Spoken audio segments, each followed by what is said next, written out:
യേശുക്രിസ്തുവിൻ്റെ പരിശുദ്ധമായ നാമത്തിൽ എല്ലാ പ്രിയപ്പെട്ടവർക്കും മോണിറ്റ്യൂവിൻ്റെ മറ്റൊരു പ്രഭാത വചന ധ്യാനത്തിലേക്ക് സ്വാഗതം. കഴിഞ്ഞ ദിവസങ്ങൾ വളരെ അനുഗ്രഹിക്കപ്പെട്ട ആത്മീക വചനചിന്ത നമുക്ക് ചിന്തിക്കുവാൻ തക്കവണ്ണം ദൈവം നമ്മെ സഹായിച്ചല്ലോ. നമുക്കെല്ലാവർക്കും അറിയാവുന്നതുപോലെ നമ്മളിപ്പോൾ ചിന്തിക്കുന്നത്, ധ്യാനിക്കുന്നത് ലൂക്കോസിന് സുവിശേഷം 4-ാം അധ്യായം അതിൻ്റെ 9-ാമത്തെ വാക്യമാണ്. കർത്താവായ യേശുക്രിസ്തു കടന്നുപോയ 3 വിധ പരീക്ഷകളിൽ അവൻ എപ്രകാരമാണ് വിജയം പ്രാപിച്ചതെന്നാണ് നമ്മൾ ചിന്തിച്ചുകൊണ്ടിരിക്കുന്നത്. കഴിഞ്ഞ 2 പരീക്ഷകളും, അതായത് കല്ല് അപ്പമാക്കി തീർക്കുക എന്ന് പിശാച് കർത്താവ് യേശുക്രിസ്തുവിനെ നിർബന്ധിക്കുന്നു. രണ്ടാമത് ഒരു ഉയർന്ന മലയിലേക്ക് കൂട്ടിക്കൊണ്ടുപോയി ലോകത്തിലുള്ള സകല രാജ്യങ്ങളെ കാണിച്ച് വീണു വണങ്ങാമെങ്കിൽ ഇതൊക്കെയും ഞാൻ നിനക്ക് തരാമെന്നുള്ളതായ ആ പരീക്ഷ അഥവാ പ്രലോഭനം. മൂന്നാമതായിട്ട് നമ്മൾ ചിന്തിക്കുന്നത്, അവനെ യെരുശലേമിലേക്ക് കൂട്ടിക്കൊണ്ടുപോയി ദേവാലയത്തിൻ്റെ അഗ്രത്തിന്മേൽ നിർത്തി, നീ ദൈവപുത്രനെങ്കിൽ ഇവിടെ നിന്ന് താഴോട്ട് ചാടുക, നിന്നെ കാപ്പാൻ അവൻ തൻ്റെ ദൂതന്മാരോട് നിന്നെക്കുറിച്ച് കൽപ്പിക്കുകയും നിന്റെ കാൽ കല്ലിനോട് തട്ടാതെ വണ്ണം അവർ നിന്നെ കയ്യിൽ താങ്ങിക്കൊള്ളുകയും ചെയ്യും എന്ന് എഴുതിയിരിക്കുന്നുവല്ലോ. നമ്മൾ വളരെ പ്രധാനമായി ഇന്നലെ ചിന്തിച്ചത് പരീക്ഷകളിൽ നാം ദൈവത്തിൻ്റെ വചനം എപ്രകാരം ഉപയോഗിക്കണമെന്നുള്ളതാണ്. അതിൻ്റെ കുറച്ചുകൂടെ വിശദമായ കാര്യമാണ് ഇന്ന് നമ്മൾ ചിന്തിക്കുവാൻ ആഗ്രഹിക്കുന്നത്. ഈ പരീക്ഷകളുടെ എല്ലാ വേളകളിലും കർത്താവ് യേശുക്രിസ്തു ഉപയോഗിച്ചത് എഴുതപ്പെട്ട ദൈവത്തിൻ്റെ വചനമായിരുന്നു. ദൈവത്തിൻ്റെ വചനത്തിനുള്ള പ്രാധാന്യം എന്താണ് നമ്മുടെ ജീവിതത്തിലെന്ന് നമ്മൾ വളരെ നന്നായി മനസ്സിലാക്കേണ്ടതായിട്ടുണ്ട്. ദൈവവചനത്തെക്കുറിച്ച് വിശുദ്ധ ബൈബിളിൽ പറയുന്ന വളരെ പ്രധാനപ്പെട്ട ഒരു കാര്യം ഞാൻ നിങ്ങളോട് ഈ പ്രാരംഭത്തിൽ ഷെയർ ചെയ്യുവാൻ ആഗ്രഹിക്കുന്നു. അതിനായി നമുക്ക് ഒരു വേദഭാഗം വായിക്കാം. അപ്പോസ്തല പ്രവൃത്തി 20-ാം അധ്യായം 27-ാം വാക്യത്തിൽ അപ്പോസ്തലൻ പൗലോസ് പറഞ്ഞ വളരെ പ്രധാനപ്പെട്ട ഒരു കാര്യമാണ് ഞാൻ നിങ്ങളെ വായിച്ചു കേൾപ്പിക്കാൻ ആഗ്രഹിക്കുന്നത്. ദൈവത്തിൻ്റെ ആലോചന ഒട്ടും മറച്ചു വയ്ക്കാതെ ഞാൻ മുഴുവനും അറിയിച്ചു തന്നിരിക്കുന്നുവല്ലോ. ദൈവത്തിൻ്റെ ആലോചന എന്ന് ഇവിടെ പറയുന്നത് ദൈവവചനത്തെക്കുറിച്ചാണ്.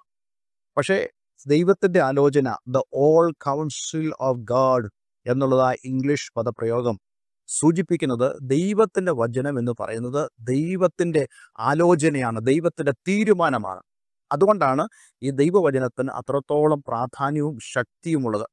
നമുക്കറിയാം, നമ്മുടെ ഗവൺമെൻറ് ഒരു നിയമമുണ്ടാക്കുക, ലോകസഭയിലോ അല്ലെങ്കിൽ സംസ്ഥാന അസംബ്ലിയിലോ ചർച്ച ചെയ്ത് ബഹുഭൂരിപക്ഷം ആളുകളും പിന്തുണച്ച് ഒരു ലോ പാസ്സാക്കുക. അതിന് വലിയ നിയമപ്രാബല്യമുണ്ട്. കോടതിയിൽ പോലും അതിന് വലിയ നിയമപ്രാബല്യം ഉണ്ടെന്ന് നമുക്കറിയാമല്ലോ. അപ്പോൾ അതുപോലെ തന്നെ അതിനേക്കാൾ ഉപരി ദൈവത്തിൻ്റെ ഓൾ കൗൺസിൽ, ദൈവത്തിൻ്റെ ആ ആലോചനയാണ് വിശുദ്ധ ബൈബിൾ എന്ന് പറയുന്നത്, ദൈവത്തിൻ്റെ വചനം എന്ന് പറയുന്നത്. അതുകൊണ്ടാണ് ഈ വചനത്തിന് മുമ്പാകെ പിശാച് വിറയ്ക്കുന്നത്. അതുകൊണ്ട് നമ്മളെപ്പോഴും ദൈവത്തിൻ്റെ വചനം വായിക്കുകയും അതേപോലെ തന്നെ ദൈവത്തിൻ്റെ വചനത്തിൻ്റെ അടിസ്ഥാനത്തിൽ ജീവിക്കുകയും ചെയ്യണം. ഏതൊരു വിഷയവും നമ്മുടെ ജീവിതത്തിൽ ഉണ്ടാകുമ്പോഴും നമുക്ക് ഒരു ദൈവവചനത്തിൽ ആശ്രയിച്ച് നിൽക്കുവാൻ കഴിയണം. അതായത് നമ്മുടെ ജീവിതത്തിൻ്റെ ഈ പ്രശ്നത്തിൽ ഞാൻ എങ്ങനെയാണ് നിൽക്കേണ്ടത്? ദൈവത്തിൻ്റെ വചനം വളരെ വ്യക്തമായി ഇതിനെക്കുറിച്ച് പറയുന്നുണ്ട്. ഒരു ദൈവപൈതലിനെ സംബന്ധിച്ചിടത്തോളം ദൈവത്തിൻ്റെ വചനം അവന് വലിയൊരു സഹായകമായ കാര്യമാണ്. അതുകൊണ്ട് ഇന്നലെ കേൾക്കുന്ന പ്രിയമുള്ളവരെ, ദൈവത്തിൻ്റെ വചനത്തിൽ നിങ്ങൾക്ക് ഉറച്ചു നിൽക്കുവാനും ദൈവത്തിൻ്റെ വചനപ്രകാരം ജീവിക്കുവാനും കഴിയുന്നുണ്ടെങ്കിൽ നിങ്ങളുടെ ജീവിതത്തിൻ്റെ ഏത് പ്രതികൂലമായ അവസ്ഥയിൽ പോലും ദൈവം നിങ്ങൾക്ക് വിജയം തരുവാനിടയായിത്തീരും. ഇവിടെ ഈ ഓൾ കൗൺസിൽ, ദൈവത്തിൻ്റെ ഓൾ കൗൺസിൽ, ആ കൗൺസിലിൻ പ്രകാരമുള്ളതായ വചനമാണ് ഇവിടെ യേശു പറയുന്നത്. യേശു എന്താ പറഞ്ഞത്? 12-ാം വാക്യത്തിൽ നിന്റെ ദൈവമായ കർത്താവിനെ പരീക്ഷിക്കതെന്ന് അരുളി ചെയ്തിരിക്കുന്നു. ഇവിടെ നമ്മൾ ശ്രദ്ധിക്കേണ്ട പ്രധാനപ്പെട്ട കാര്യം, കർത്താവ് യേശുക്രിസ്തു പിശാചിനാൽ പരീക്ഷിക്കപ്പെടുമ്പോൾ അവൻ ഫേസ് ചെയ്ത വളരെ പ്രധാനപ്പെട്ട ഒരു കാര്യമാണ് പിശാചും ദൈവവചനം ഉപയോഗിച്ചു എന്നുള്ളത്.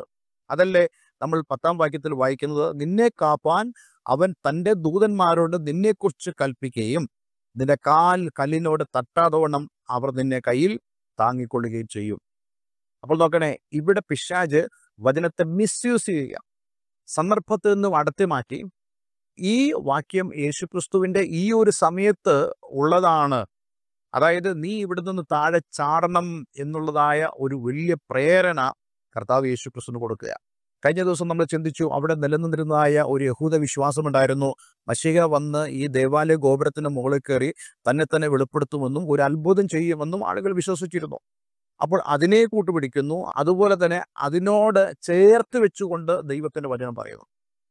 നമ്മൾ പലപ്പോഴും ചിന്തിക്കുന്ന ഒരു കാര്യമുണ്ട്, ദൈവവചനവും എൻ്റെ സാഹചര്യവും ഒത്തിരിക്കുന്നു, ഇപ്പോൾ നല്ല സമയമാണ് എന്നുള്ള ആ ഒരു ചിന്ത നമ്മുടെ ഉള്ളിലേക്ക് പിശാച് കൊണ്ടുതരും. എന്നാൽ അതിനെ ശരിയായിട്ട് മനസ്സിലാക്കുവാനും വിവേചിച്ചറിയുവാനും നമുക്ക് സാധിക്കണം. ദൈവവചനത്തിൻ്റെ ഉപയോഗത്തിൻ്റെ വലിയൊരു പ്രത്യേകത 2 തിമോത്തിയോസിൻ്റെ ലേഖനത്തിൽ നമുക്ക് കാണാൻ കഴിയുന്നുണ്ട്. 2 തിമോത്തിയോസ് 2-ാം അധ്യായം 15-ാം വാക്യത്തിൽ അപ്പോസ്തലൻ പൗലോസ് തിമോത്തിയോസിനോട് പറയുന്നു, സത്യവചനത്തെ യഥാർത്ഥമായി പ്രസംഗിച്ചുകൊണ്ട് ലജ്ജിപ്പാൻ സംഗതിയില്ലാത്ത വേലക്കാരനായി ദൈവത്തിന് കൊള്ളാകുന്നവനായി നിൽപ്പാൻ ശ്രമിക്കാം. ഇവിടെ സത്യവചനത്തെ യഥാർത്ഥമായി പ്രസംഗിച്ചുകൊണ്ട് എന്നുള്ളതിന് rightly dividing the word of truth, അതായത് സത്യവചനത്തെ ശരിയായിട്ട് ഡിവൈഡ് ചെയ്യുക, അതിനെ വിഭജിച്ചു പഠിക്കുക. വിഭജിച്ചു പഠിക്കുമ്പോൾ നാം ശ്രദ്ധിക്കേണ്ട കാര്യം ഇന്നലെ ഞാൻ പറഞ്ഞിരുന്നു, നമുക്ക് അതിനോട് ചേർന്നുള്ള വേദഭാഗങ്ങളും വിശുദ്ധ ബൈബിൾ അതിനെക്കുറിച്ച് എന്താണ് പറയുന്നത്, ബൈബിൾ എന്താണ് പറയുന്നത് എന്ന് നമ്മൾ ചിന്തിക്കുന്നത് what God is thinking or what God is saying. ദൈവം എന്താണ് ചിന്തിക്കുന്നത്, ദൈവം എന്താണ് പറയുന്നത് എന്നുള്ളതാണ് നമ്മൾ ബൈബിൾ എന്ത് പറയുന്നു എന്ന് ആലോചിക്കുന്നത്, ചിന്തിക്കുന്നത്. അതുകൊണ്ട് വിശുദ്ധ ബൈബിളിന് വലിയ പ്രാധാന്യം നമ്മുടെ ഓരോരുത്തരുടെ ജീവിതത്തിലുണ്ട്. കർത്താവ് യേശുക്രിസ്തു അത് അനുഭവിച്ചറിഞ്ഞവനായ ഒരു വ്യക്തിയായിരുന്നു. യേശുക്രിസ്തുവിൻ്റെ കാലത്ത് പുതിയ നിയമം എഴുതപ്പെട്ടിട്ടില്ല, പക്ഷേ പഴയ നിയമത്തിലുള്ള ആ വചനങ്ങളെയാണ് കർത്താവ് യേശുക്രിസ്തു ഡിവൈഡ് ചെയ്യുന്നത്, യേശുക്രിസ്തു വിഭജിക്കുന്നത്. നമ്മൾ ഈ വചനത്തെ വിഭജിക്കുമ്പോൾ അല്ലെങ്കിൽ പഠിക്കാൻ വേണ്ടി നമ്മളിതിനെ വ്യാഖ്യാനിക്കുമ്പോൾ നമ്മുടെ ജീവിതത്തിൻ്റെ പശ്ചാത്തലത്തിൽ പിശാച് വളരെ സങ്കീർണമായി നമ്മുടെ ജീവിതത്തിൽ ഇടപെടുന്ന പല മേഖലകളുണ്ട്. അതിലൊരു കാര്യമാണ് നമുക്കിവിടെ കാണാൻ കഴിഞ്ഞത്. ഞാനിങ്ങനെ ചിന്തിക്കുകയുണ്ടായി, എത്രയോ ക്രിട്ടിക്കലായിരുന്നു ഈ 3-ാമത്തെ പരീക്ഷ. 1ഉം 2ഉം പരീക്ഷകളും വളരെയധികം യേശുക്രിസ്തുവിൻ്റെ ജീവിതത്തിൽ ക്രിട്ടിക്കലായൊരു കാര്യം തന്നെയായിരുന്നു. പക്ഷെ അതിലൊക്കെ വളരെയധികം ക്രിട്ടിക്കലായിട്ടുള്ള, വളരെ ഗൗരവമായിട്ടുള്ള, വളരെ ആസൂത്രിതമായിട്ടുള്ള ഒരു പരീക്ഷയായിരുന്നു 3-ാമത്തെ പരീക്ഷ.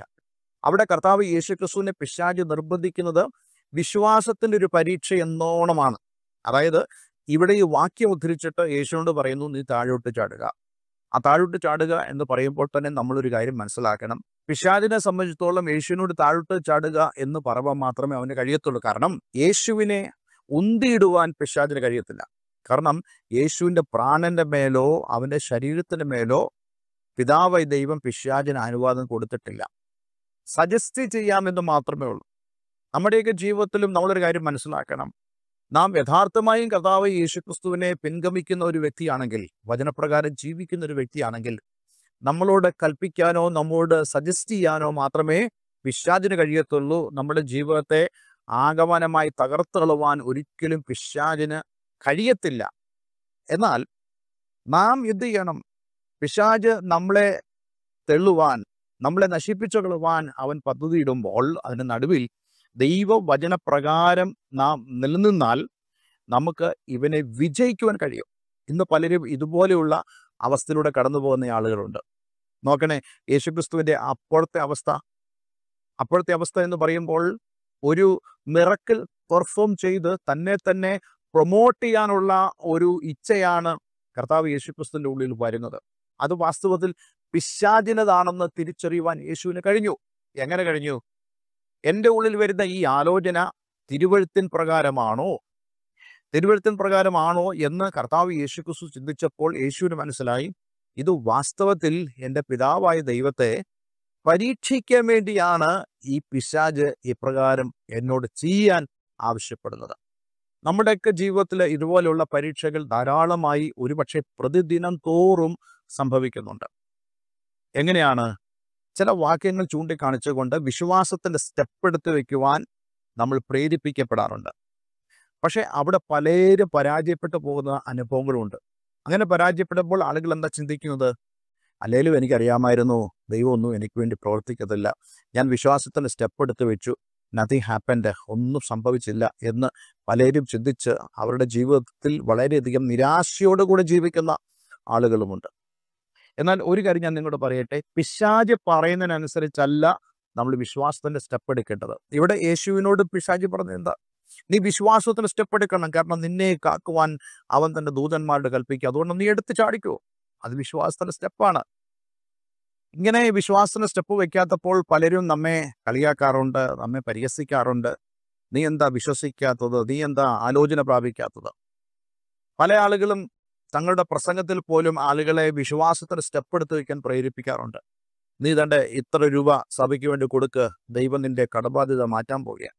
ഇത് പറയുമ്പോൾ ഒരു കാര്യം മനസ്സിലാക്കണം, അത് പിശാചിൽ നിന്നുമാണെങ്കിൽ നമുക്ക് ഒരു അനുഗ്രഹവും ലഭിക്കത്തില്ല. അപ്പം നമ്മൾ മനസ്സിലാക്കേണ്ട കാര്യം, കേൾക്കുന്ന വചനം അത് ദൈവീകമാണോ, ദൈവവചനത്തിന് അനുസൃതമായിട്ടാണോ? അതുകൊണ്ടാണ് ഇന്ന് ഈ പ്രോസ്പെക്റ്റ് തിയോളജി എന്ന് പലരും പറയുന്നതായ പല കാര്യങ്ങളും വളരെയധികം വേസ്റ്റായിട്ട് മാറുന്നത്. കാരണം ശരിയായിട്ട് ദൈവവചനത്തെ ഡിവൈഡ് ചെയ്തല്ല ഓരോരുത്തരും കാര്യങ്ങൾ മനസ്സിലാക്കുന്നത്. നീ ഒരു പ്രാർത്ഥനയ്ക്ക് വന്നാൽ നീ അനുഗ്രഹിക്കപ്പെടും. ചിലർ പറയാറില്ലേ, ഇന്ന് നിനക്ക് വിടുതലാണ്, ഇന്ന് നീ ദൈവത്തിൻ്റെ വിടുതൽ കാണും. ഒരുപക്ഷെ ആ പാവങ്ങളെ ആളുകൾ അത് കേൾക്കുമ്പോൾ വളരെയധികം വിശ്വസിച്ച് ദൈവത്തെ ആരാധിക്കുകയും ദൈവത്തെ മഹത്വപ്പെടുത്തുകയും ചെയ്യും. അപ്പോൾ നമ്മൾ ചോദിക്കുന്നത്, എന്താ വിടുതൽ കാണത്തില്ലേ? അങ്ങനെ പറഞ്ഞുകൊണ്ട് എന്താണ് കുഴപ്പം? എന്താണ് കുഴപ്പം? പലരുടെയും ആത്മീയ ജീവിതം തകർന്ന് തരിപ്പണമായി പോയി. കാരണം അവർ ദൈവത്തെ പരീക്ഷിക്കുന്നതായ അനുഭവങ്ങളിലേക്ക് വന്നു. അതുകൊണ്ട് ഞാൻ നിങ്ങളോട് പറയട്ടെ, അങ്ങനെയുള്ള വചനങ്ങൾ കേൾക്കുമ്പോൾ, അങ്ങനെയുള്ള വാക്കുകൾ കേൾക്കുമ്പോൾ നമ്മൾ ദൈവവചനത്തിൽ കൂടെ ഒന്ന് തട്ടിച്ചു നോക്കേണ്ടത് ആവശ്യമാണ്. വാസ്തവത്തിൽ ദൈവം നമ്മെ ഫിനാൻഷ്യലി അനുഗ്രഹിക്കുന്നതിനേക്കാൾ ഉപരിയായിട്ട് ദൈവത്തിൻ്റെ വചനം നമ്മോട് പറയുന്നത്, നാം മുമ്പേ ദൈവത്തിൻ്റെ രാജ്യവും നീതിയും അന്വേഷിക്കണം. അതായത് നമുക്ക് എന്തെങ്കിലും ഭൗതികമായ ഒരു നന്മ ഈ ഭൂമിയിൽ ലഭിക്കുക എന്നുള്ളതല്ല നമ്മുടെ ജീവിതത്തിൻ്റെ ആത്യന്തികമായ ലക്ഷ്യം. ഏറ്റവും വലിയ ലക്ഷ്യം എന്ന് പറയുന്നത് നഷ്ടപ്പെട്ട നമ്മുടെ ആത്മാവിനെ നേടുക എന്നുള്ളതാണ് ലക്ഷ്യം. അതിനുവേണ്ടി ദൈവവിഷയപരമായി നമ്മൾ സമ്പന്നരായി തീരുക എന്നുള്ളതാണ് വിഷയം. പിന്നീട് ദൈവത്തിൻ്റെ വചനം പറയുന്നു, and these all things shall be added unto you. ഇതെല്ലാം തന്നെ, അതായത് നീ ഭൗമികമായി ആഗ്രഹിക്കുന്ന കാര്യങ്ങൾ, നീ പ്രാർത്ഥിക്കുന്ന വിഷയങ്ങൾ, ഇതെല്ലാം നിനക്കായി കൂട്ടിച്ചേർക്കപ്പെടും. 23-ാം സങ്കീർത്തനം പറയുന്നത് എന്താ? നന്മയും കരുണയും നിന്റെ ആയുഷ്കാലമൊക്കെയും നിന്നെ പിന്തുടരും, അല്ലേ? അപ്പോൾ ഒരിക്കലും നമ്മൾ ഇങ്ങനെയുള്ള ഭൗമികമായ കാര്യങ്ങളെ മുമ്പിൽ വെച്ച് പോകുന്നവരായിരിക്കരുത്. അതെല്ലാം നമ്മുടെ പുറകെ വരും. നമ്മൾ ദൈവരാജ്യവും നീതിയും ആദ്യം അന്വേഷിക്കേണ്ടതാണ്. അതുകൊണ്ടാണ് ഇവിടെ കർത്താവ് പിശാചിനോട് പറയുന്നത്, നിന്റെ ദൈവമായ യഹോവയെ നീ പരീക്ഷിക്കരുത്. നീ ആരെയാ പരീക്ഷിക്കുന്നത്? നീ യഹോവയാണ് പരീക്ഷിക്കുന്നത്. സാത്താനോട് പറയുന്നു, നിന്റെ ദൈവമായ യഹോവ, നിന്റെയും കൂടെ ദൈവമാണ് ഞാൻ, അതുകൊണ്ട് നീ എന്നെ പരീക്ഷിക്കരുത്. പരീക്ഷിച്ചാൽ എന്താ സംഭവിക്കുന്നത്? ഇസ്രായേൽ ജനത്തിൻ്റെ അനുഭവങ്ങൾ നമുക്ക് കാണാൻ കഴിയും. അവർ പരീക്ഷിച്ചത് കൊണ്ട് മരുഭൂമിയിൽ പട്ടുപോയി. നമ്മുടെ ജീവിതം നശിച്ചു പോകാതിരിക്കാൻ നാം ദൈവത്തെ പരീക്ഷിക്കാൻ പാടില്ല. നോക്കണേ, ഇത് പറഞ്ഞപ്പോൾ പിശാചിന് മനസ്സിലായി ഇനി ഒരു കാര്യവും നടക്കത്തില്ല എന്ന് മനസ്സിലാക്കിയിട്ട് അവൻ കുറേ നാളത്തേക്ക് യേശുവിനെ വിട്ടുമാറി. 13-ാം വാക്യം നമ്മളിങ്ങനെ വായിക്കുന്നു, അങ്ങനെ പിശാച് സകല പരീക്ഷയും തികച്ച ശേഷം കുറേ കാലത്തേക്ക് അവനെ വിട്ടുമാറി. കുറേ കാലത്തേക്ക് വിട്ടുമാറി എന്ന് പറയുമ്പോൾ he still searching for an opportunity. ഇപ്പോഴും അവൻ ഒരു അവസരത്തിന് വേണ്ടി കാത്തിരിക്കുന്നു. നമുക്കറിയാം, പിന്നീട് കർത്താവ് യേശുക്രിസ്തുവിൻ്റെ ശുശ്രൂഷയുടെ കാലഘട്ടങ്ങളിൽ പിശാചിന് യേശുവിൻ്റെ അടുക്കിലേക്ക് വരുവാൻ കഴിഞ്ഞില്ല. കാരണം യേശു അതിനുള്ളൊരു അവസരം കൊടുത്തില്ല. ഇവിടെ യേശു അവസരം കൊടുത്തോ എന്നുള്ളതാണ് നമ്മുടെ ചോദ്യം. അങ്ങനെയാണെങ്കിൽ ഉപവാസത്തിന് ശേഷം അതിനുള്ളൊരു അവസരം കർത്താവ് യേശുക്രിസ്തുവിൽ വന്നു ചേർന്നു. പക്ഷേ അവൻ ആ പരീക്ഷയെ മുഴുവനും വിജയിപ്പാനിടയായി തീർന്നു. നമ്മുടെ ജീവിതത്തിലും ലോകത്തിൽ നമ്മളായിരിക്കുമ്പോൾ ഓരോ ദിവസവും നമുക്ക് പരീക്ഷകളുണ്ട്. പക്ഷെ ആ ഓരോ ദിവസവും പരീക്ഷയെ ജയിപ്പാനുള്ളതായ ദൈവകൃപയ്ക്ക് വേണ്ടി നാം ദൈവത്തോട് ചോദിക്കും. ഓരോ ദിവസവും പരീക്ഷകളെ ജയിപ്പാനുള്ള ദൈവകൃപയ്ക്കായി നമുക്ക് ദൈവത്തോട് ചോദിപ്പാൻ കഴിയണം. അതുകൊണ്ട് ഇന്നെ കേൾക്കുന്ന പ്രിയമുള്ളവരെ, നമ്മുടെയൊക്കെ ജീവിതത്തിൽ സത്യവചനത്തെ യഥാർത്ഥമായി പ്രസംഗിച്ചുകൊണ്ട് ലജ്ജിപ്പാൻ കഴിയാത്തതായ വ്യക്തിയായി നിൽക്കുവാൻ ദൈവം നമ്മെ സഹായിക്കട്ടെ. ദൈവവചനത്തെ അതിനെ ശരിയായ അർത്ഥത്തിൽ വിഭജിക്കുവാനും പിശാച് നമ്മോട് പറയുന്നതായ ആ വിശ്വാസത്തിൻ്റെ പ്രേരണകളെ നാം വീഴാതെ ദൈവവചന പ്രകാരം നാം ആയിരിക്കുന്നെങ്കിൽ നമുക്ക് ദൈവത്തിൻ്റെ മഹത്വം കാണുവാനിടയായി തീരും. ഒരു വാക്ക് നമുക്ക് പ്രാർത്ഥിക്കാം. സ്വർഗീയപിതാവേ, ഇത് ഞങ്ങൾ കേൾപ്പിച്ച വളരെ മനോഹരമായ സന്ദേശത്തിനായി സ്തോത്രം. ഈ വചനം കേട്ട ഏവരെയും ഞാൻ യേശുവിൻ്റെ നാമത്തിൽ അനുഗ്രഹിക്കുന്നു.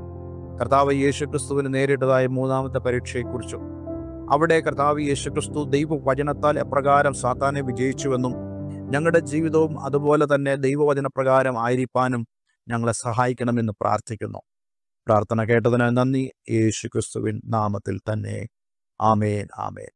ഇന്നത്തെ വേദവചനം നിങ്ങളുടെ ജീവിതത്തിൽ വളരെ അനുഗ്രഹപ്രദമായി തീർന്നു എന്ന് ഞാൻ വിശ്വസിക്കുന്നു. ഈ സ്ക്രീനിൽ കാണുന്ന ഫോൺ നമ്പറിൽ ഞങ്ങളെ വിളിക്കുക. എല്ലാവരും ദൈവം അനുഗ്രഹിക്കട്ടെ. Have A nice day. God bless you all.